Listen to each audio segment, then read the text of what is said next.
this is really dope for the NBA, and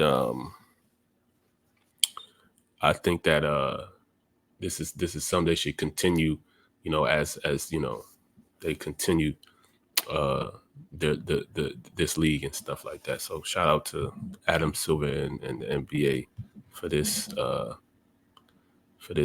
idea and this concept. My favorite players thus far this season. It's a couple guys, man, that I've been really enjoying watching them play.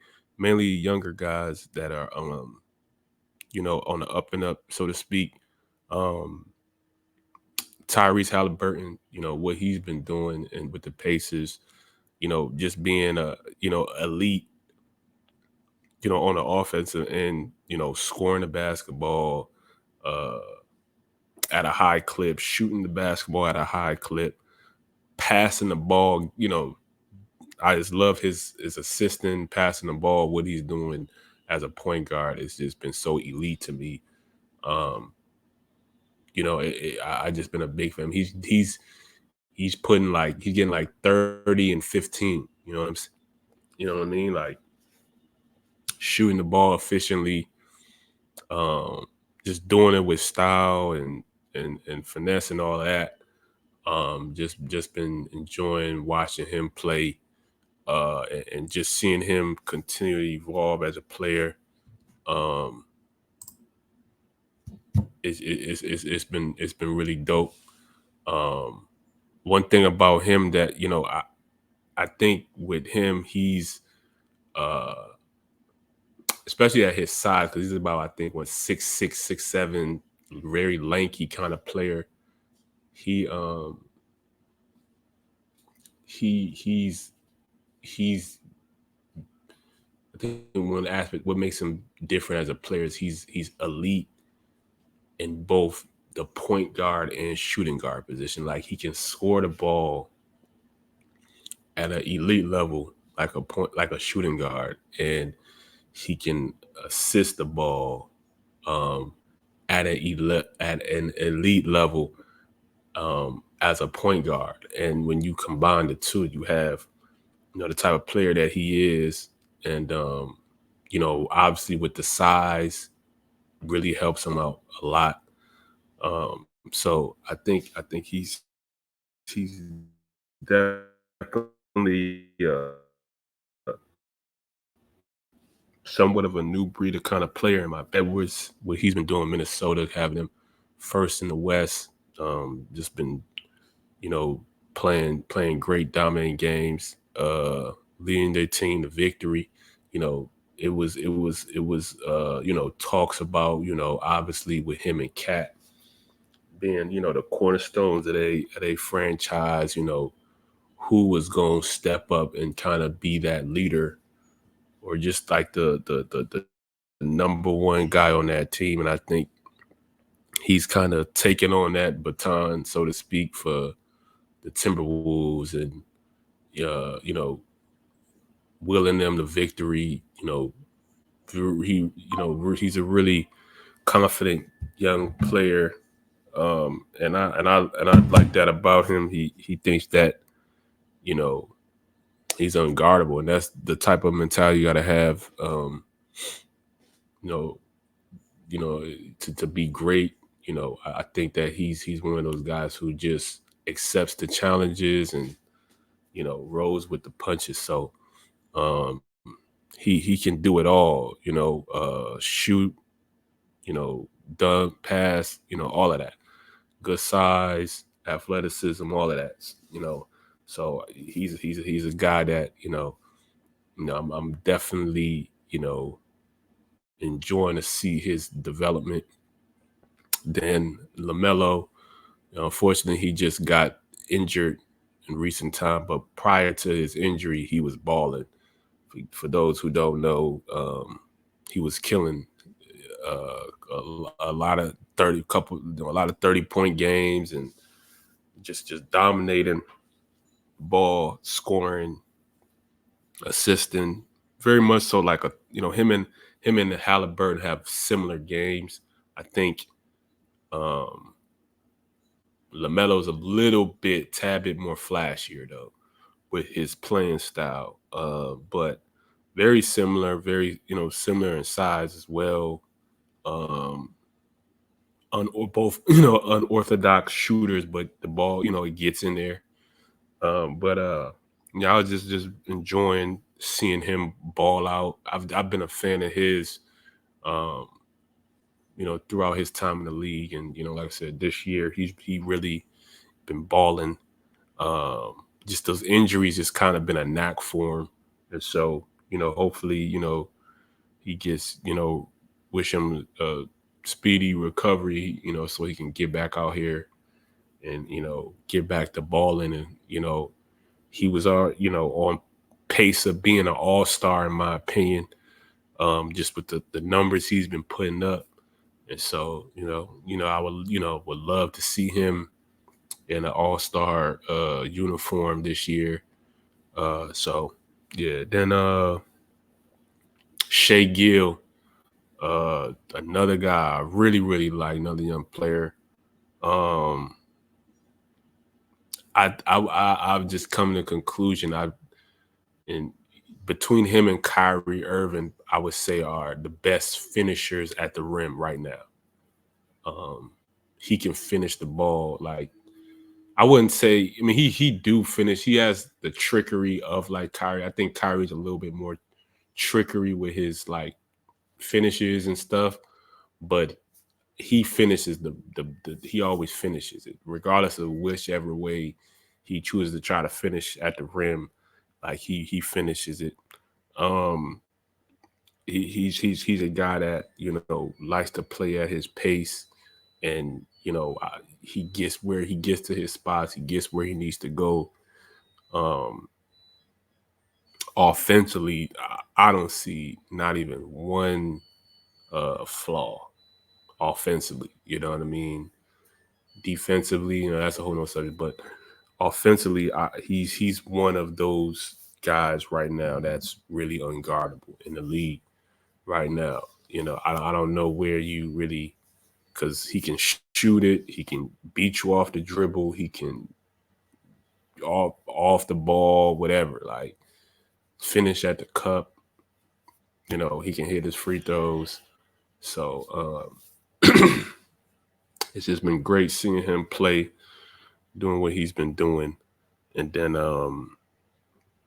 lastly, I gotta go with Tyrese Maxey. He definitely has elevated his game. He stepped up to the plate, obviously with James Harden's departure.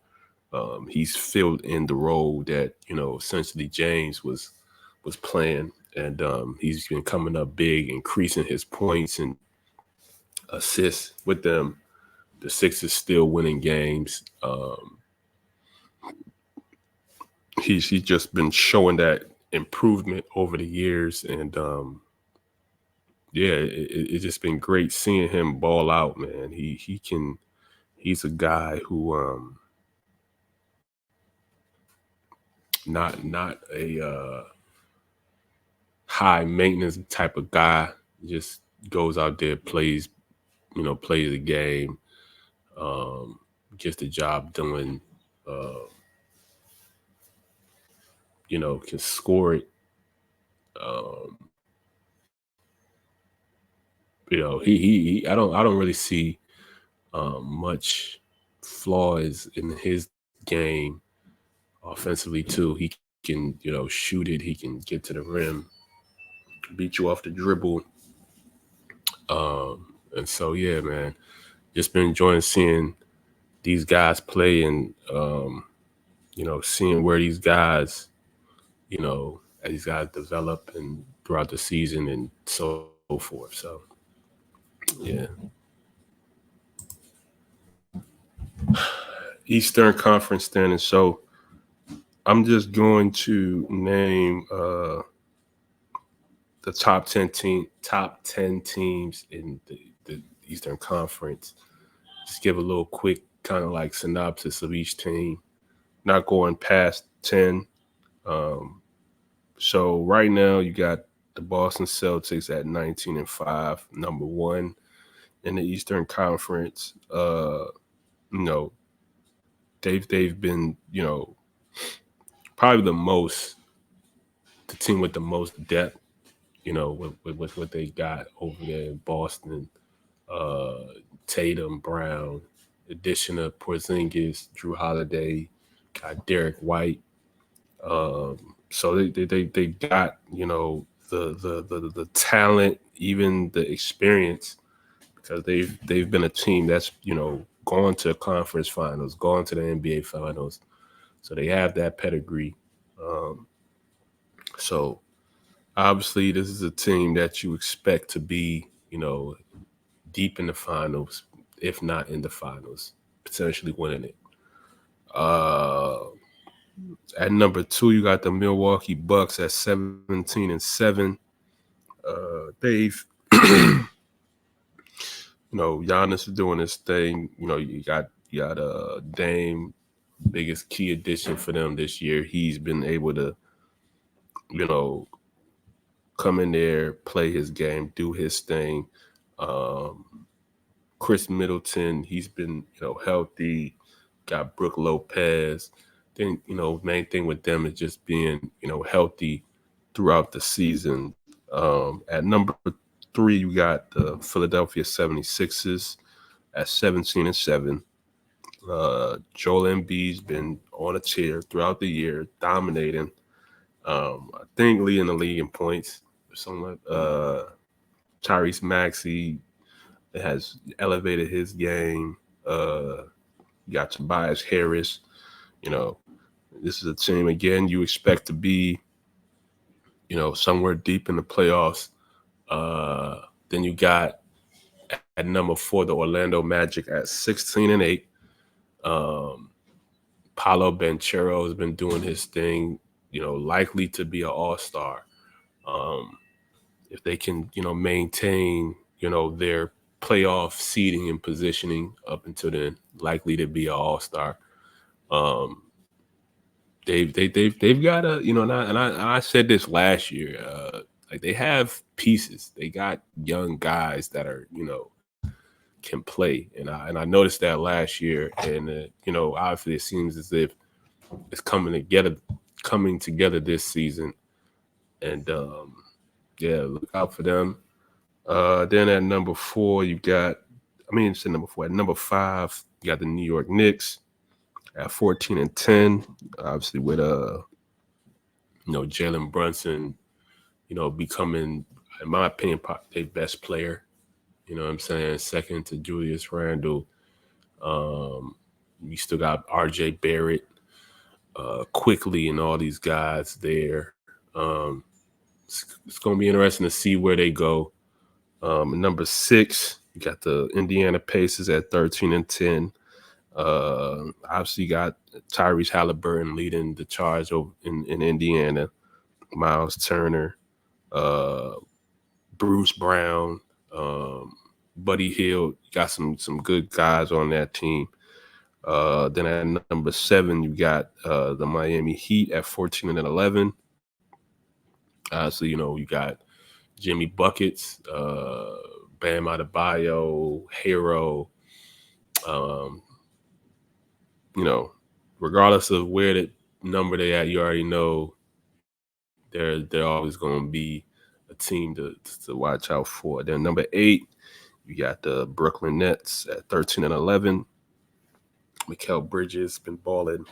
Cam Thomas in the games he's played this year has been balling.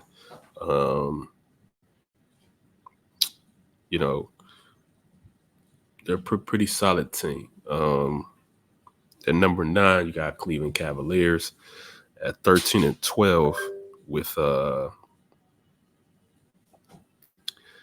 you know, Donovan Mitchell, Darius Garland, leading the charge there. Evan Mobley. Then they've kind of suffered some injuries this far this year. Evan Mobley's injured right now currently. That's been a problem for them. Hopefully they get healthy. At number 10, you got the Atlanta Hawks at 10-14. Trae Young, DeJounte, leading that team.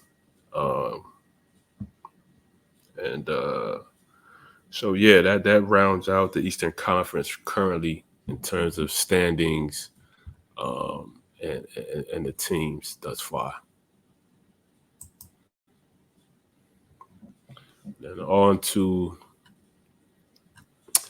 Western Conference. So currently, right now, like I said, we're gonna do 1 to 10.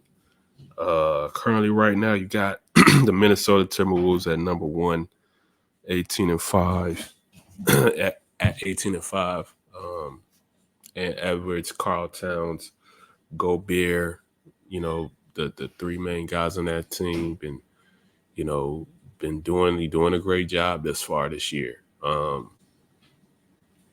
Interesting to see how far they take it. Is this a fluke or not? We will see. Um, Number two, you got the Denver Nuggets at 17-9. Obviously, you got Jokic leading the charge with Jamal Murray, um, Michael Porter Jr., Aaron Gordon. These guys, these vets doing their thing. At number three, you got the Oklahoma City Thunder at 15-8. Shea Gill leading the charge. Chet been doing his thing. Lou Dort and these guys, Giddy, been playing, been balling. Then at number four, you got the Dallas Mavericks at 15-9. Luka been balling out, killing, averaging like 35 since he's been a father. He got his newborn child. Kyrie been killing. Tim Hardaway Jr. has been really stepping up for them this season. So then you got at number five, Sacramento Kings at 14-9. De'Aaron Fox, Malik Monk, Sabonis. These probably the key guys on that team playing well. Then at number six, you got Houston Rockets at 13-9. Alperen Sengun's been balling. Jalen Green, Dylan Brooks. These guys been doing their thing. I don't think a lot of teams expected them to be, at this, this position where they're at right now. It's good to see that. That's what's up. Then number seven, you got the LA Clippers at 14-10. Obviously, you got Kawhi, Paul George, Russell Westbrook, James Harden, Norman Powell. These they got a good group of guys, a veteran team. Then at number 8, you got the LA Lakers at 15-11. Obviously, LeBron, AD, D'Lo, Reeves. These guys leading the squad over there. Number 9, you got New Orleans Pelicans at 15-11.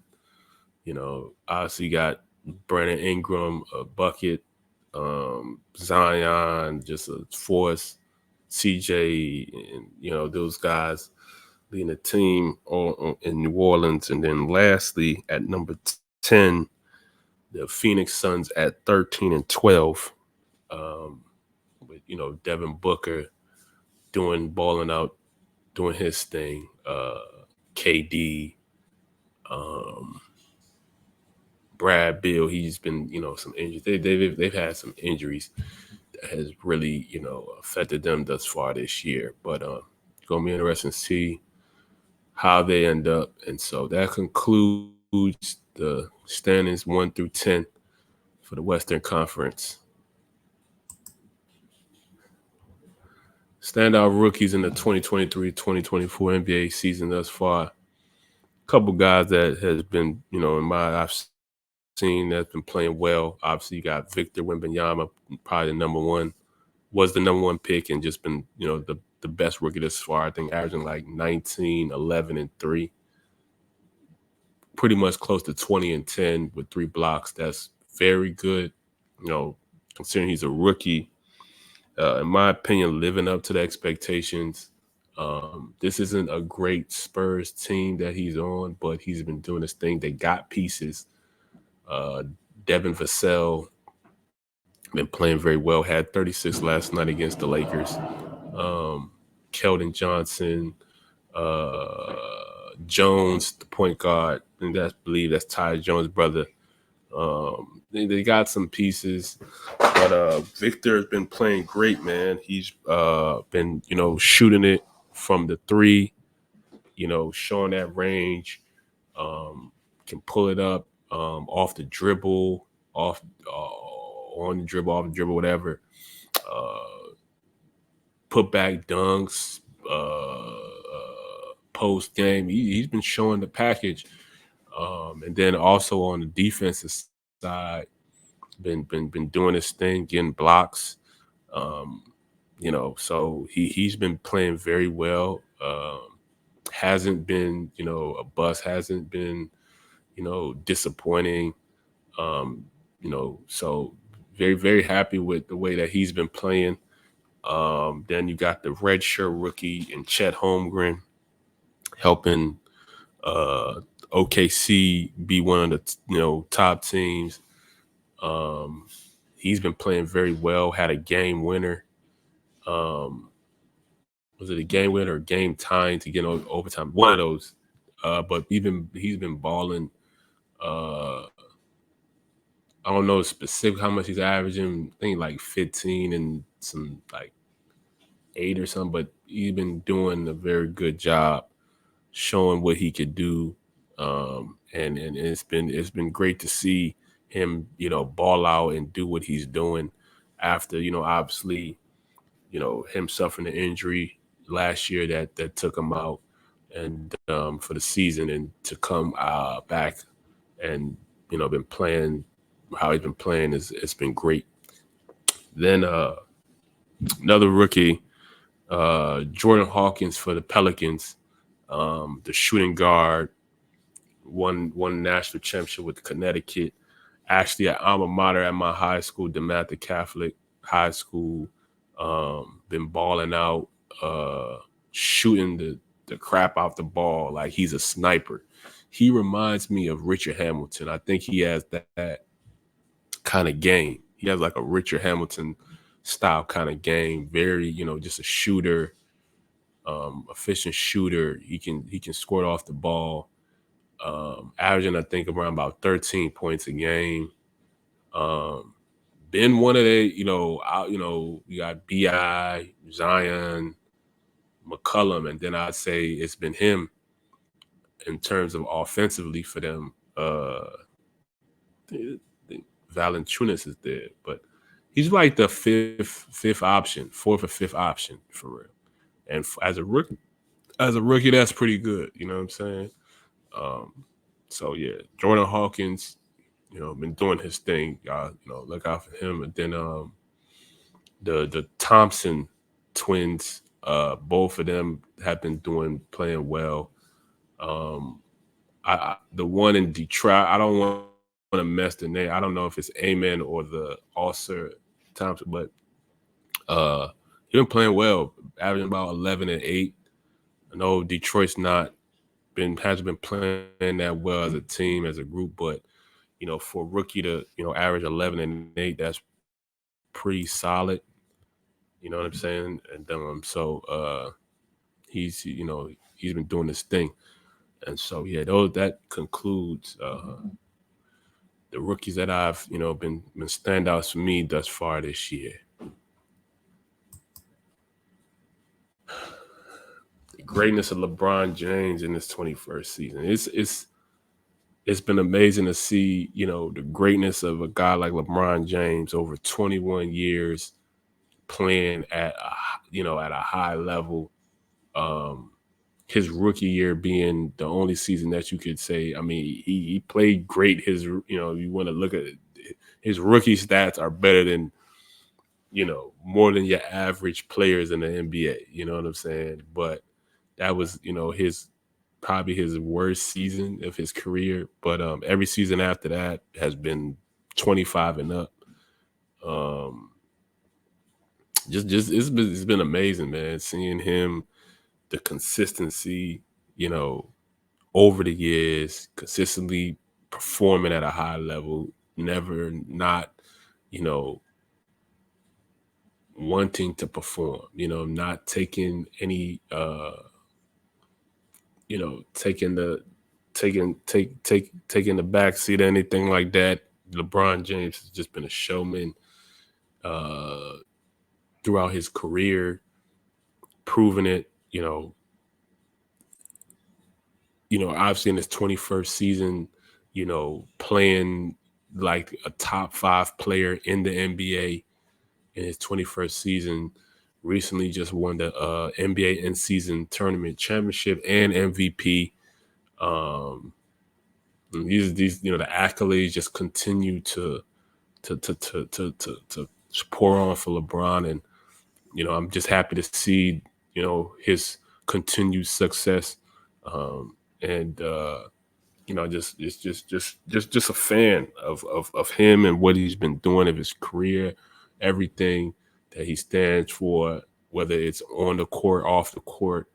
Um, I'm not, it's just crazy that it's people out there these are people who just don't like greatness and don't like to see greatness, but I'm somebody who sees it and use a guy like LeBron as a reference point in my life, and as somebody to continue to um, be inspired by, um, you know just his longevity. I think greatness to me is shown through your consistency and your longevity. You know what I'm saying? And those are two things that LeBron has showed and displayed, throughout his career. And I think that, you know, it's it's a great model to see. I don't think that we're gonna get, you only get guys like a LeBron, once in a lifetime kind of people. You know what I'm saying? And I'm just somebody who's grateful, so to speak, or happy to be able to experience what he's done so far in his career. You know what I'm saying? And so um, yeah. Next topic: how the Milwaukee Bucks has adjusted with Damian Lillard. I think it's been a pretty solid adjustment for them. They haven't, they've made, hasn't been too much confusion. It seems like both Dame and Giannis have, are on the same page mentally, and in terms of what they want to accomplish, which is winning a championship. Um, think that they think that that's what they on. They've been playing well thus far this year. The number two um, right now in the Eastern Conference at 17-7. Uh, you know, it's going to be interesting to see how they gel in the playoffs. With how obviously it's the first season, but thus far they've played well together. Both of them have had big games. While both of them simultaneously being on the court. Giannis recently just went for 64 and 14. Um, and it's not any like quote unquote egos of, oh, you're getting more attention than me, or you're the whatever, the alpha or whatever. It's just like they just want to come in and win games. And that's good to see. You know what I'm saying? When you got two guys of their caliber, their greatness come together, and it's like we just trying to win games. You're not trying to, it's not about, you know, who's the guy and all this other stuff. That a lot of times can mess up the chemistry of teams. You know what I'm saying? You see that in the past with Shaq and Kobe, when it was just like little media nuance driven type of things kind of mess up something great. Like, who's the guy? Who's the, you know what I mean? And you've heard Shaq even speak about that. Like, that's what he experienced, and him seeing just kind of the how that messed him and Kobe's relationship and what him and the Lakers were doing, the greatness, you know what I'm saying? That wasn't important. Well, who's the guy? They're both the guy. They're both on the team. You know what I'm saying? They both are, major contributors to what, to that Lakers franchise. And so they shouldn't have allowed for certain media narratives and stuff like that to get in the way of what they were accomplishing. You know what I'm saying? And hopefully, I don't think that's going to be the case with Dame and Giannis. Um, so yeah,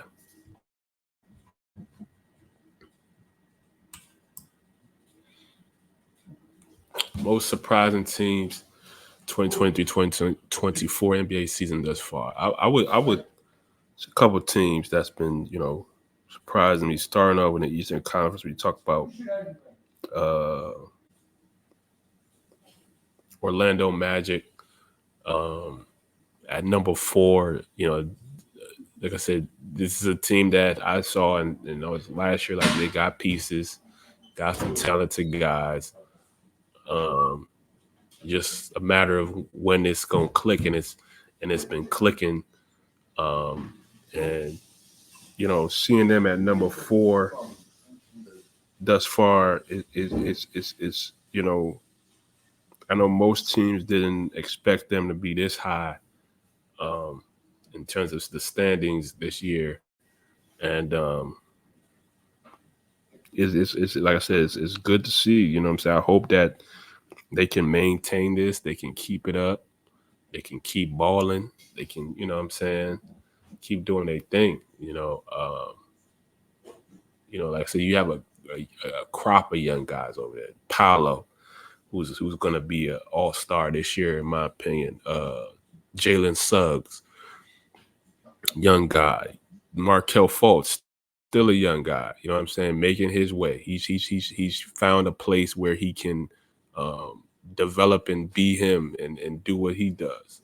Gary Harris, um, uh, Cole Anthony. Uh, the list goes on. Jonathan Isaac.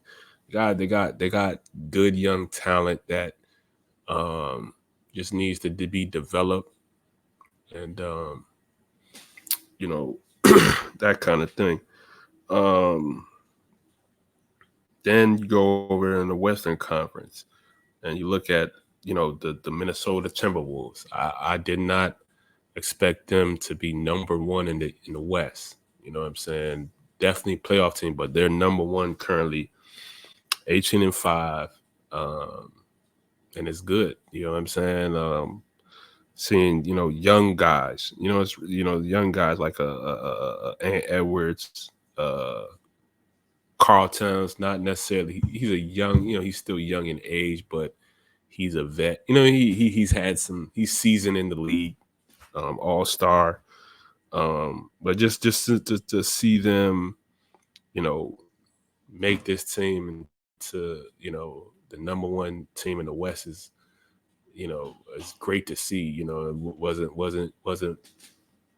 what I expected them to be at, but they're where they're at, and they're there for a reason, and it's definitely a good thing. Then Oklahoma City Thunder uh, at 15-8, young team, Shea Gill, Chet Holmgren, Lou Dort. These are younger guys that are showing that we're here to it's our time.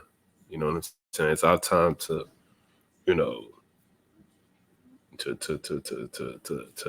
shine and do what we do. And so it's good to see um, these younger teams, you know, start to make their way. You know what I'm saying? And so yeah, that these teams, I know many people.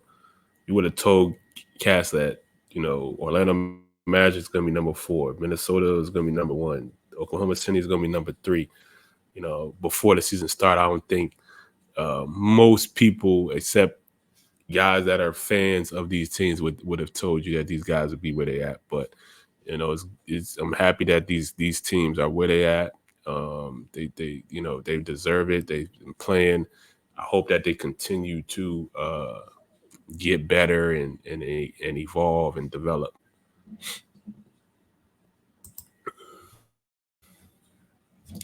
Teams to look out for as the 2023-2024 NBA season progresses. Obviously, right now, when you talk about the Eastern Conference, Miami Heat. Right now, they're number 7. They're 14-11. Again, can't sleep on them. You know what I'm saying? They made it. They had their struggles throughout the season last year. I thought that I remember last year just thinking like, this team is talented. This team, like literally, I remember telling them like, this team is very talented. I don't know why they're struggling in the season. That they should be higher. And lo and behold, they ended up making the NBA Finals. Went on one of the greatest NBA playoff runs of all time, in my opinion. So and then obviously, like I said, number 7 right now, 14-11.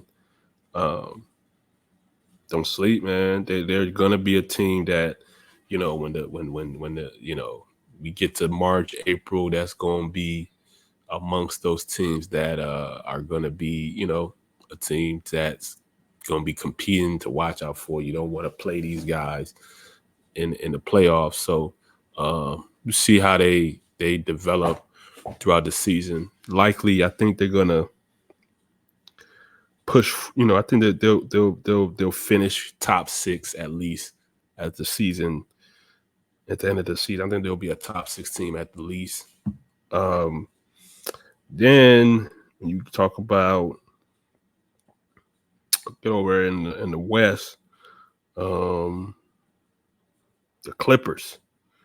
All right, number 7 too, 14-10. They got 4 future Hall of Famers: Russ, James Harden, Paul George, Kawhi, all Hall of Fame players. Still relatively playing at All-Star. They're still productive guys. Kawhi, I think, still an All-Star caliber guy. Paul George still All-Star caliber guy. James can put up All-Star numbers. I don't know if the politics is gonna necessarily favor him per se right now. And then Russ, he's really just shown just the selflessness as a player over the years. Can put up All-Star numbers. Don't get it twisted, but he doesn't mind, taking a back seat a little bit and for the sake of the team, for them to win. This is a team that I think if they can, get that chemistry, get that, experience playing one another, they can be deterred of injuries and stuff like that, setbacks of that nature.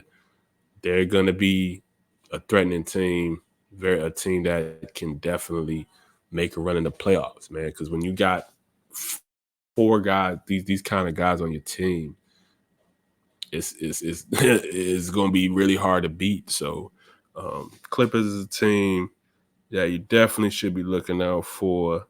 The New Orleans Pelicans, they can stay healthy. You know what I'm saying? Zion can stay healthy. Brandon Ingram can stay healthy. CJ McCollum can stay healthy. I think this is a team that can be very, very competitive, and be very much so a threat to a lot of teams in the West, can be disruptor. So that's a team to definitely look out for. Golden State Warriors, it's always, hoopla and talks about whether you should blow it up and all this other nonsense. Hold your horses, guys. This is a 4-time This is a four-time NBA champion team, or just pedigree of guys with Steph, Clay, and Draymond. So hold your horses a bit. Um, they just need to get some things together. Uh, and I think when you're talking about later on in the season, this is a team that can get things together and potentially, you know, get in the swing of things. Do I think that they can win the championship? No, but this is a team that can be highly competitive if they can get it together. Things can gel and things of that nature. And then I'm gonna go with lastly the Memphis Grizzlies. Right now they're number 14 in the West at 6-18. Um, but they Ja Morant is about to be back. His suspension is about to be over. Uh, and so you know what that means. You know what I'm saying? You got one of the most prolific guys in this league right now coming back. Desmond Bain has been putting out all-star caliber numbers. I think averaging around 25 a game. You still got Jaren Jackson. You bring a job back. People don't forget. I'm just telling guys, don't forget who this man John Moran is. Man, he is a dog. He can flat out play. So um, they can make a run. They can make a run. Don't sleep. They can make a run. They can be right back in the mix. When you add a guy like John Morant into the mix, don't sleep. So um, that's a team that watch out for. They can do some things. They could go on a streak. So yeah.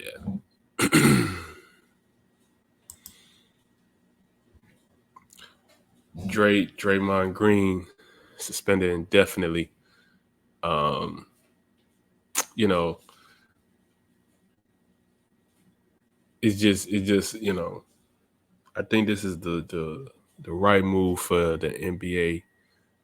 To just kind of not give a specific amount of time off for Draymond. Just kind of take things in stride, take things in time. Um, obviously with Draymond, one of the most impactful guys for the Warriors, the leader, one of the vocal leader for sure for the Golden State Warriors. Um, you know, one of the the anchors of their defense, and the Warriors understand the impact and importance that Draymond plays for their team, and so having him out is definitely going to be detrimental. But I think with some of the you know quote unquote antics, if you want to call it, or some of the uh, gestures and you know that Draymond has exhibited in recent time. You know what I'm saying? I think it'd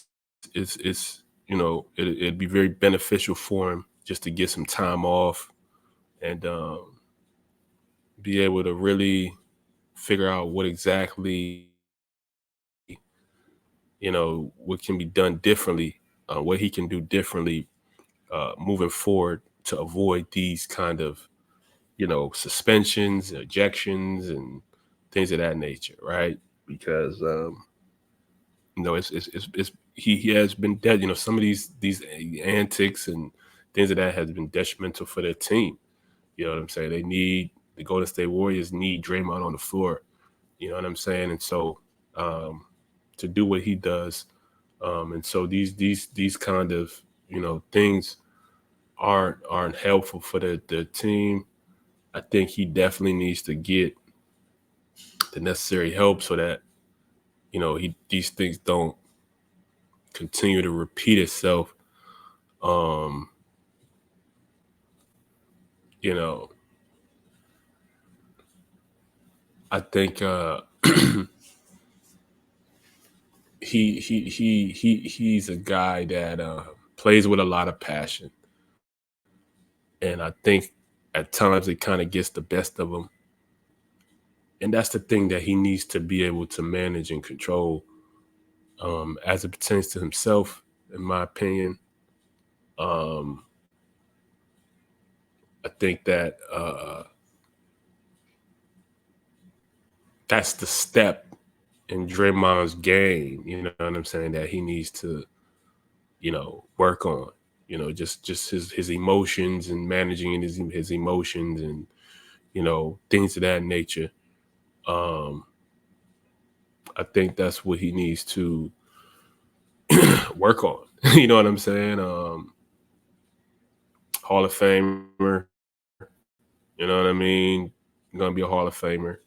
Gonna be, go down as one of the greats of the Golden State Warriors.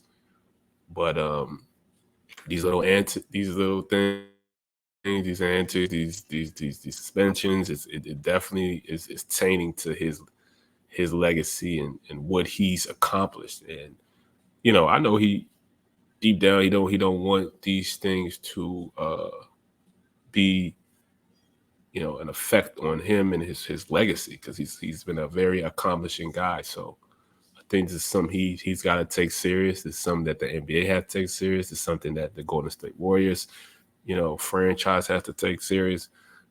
Be able to come to a conclusion to see, how these things, you know, he can avoid, you know, some of these fouls and things that he's been doing.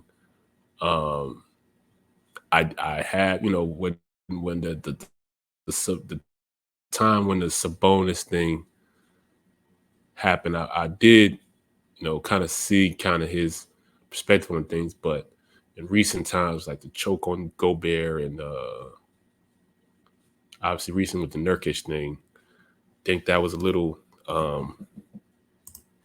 uncalled for, so to speak. I think that those, what he did wasn't necessary.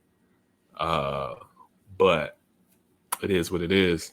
And so, with him, like I said, I just hope he, gets back well. They figure things out, and yeah, you know what I'm saying. You want to see, you know, Draymond playing with the Warriors um, throughout the season. You know what I'm saying, and competing. So yeah, man. Wish you the best, Draymond, man, and the Golden State Warriors. Hope everything, you guys get things figured out and get everything straightened. So yeah, that concludes the 27th episode of my podcast, Open Conversations, man. Uh, Looking forward to hearing from you guys, and till next time, man. Y'all have a good one. Be safe. God bless.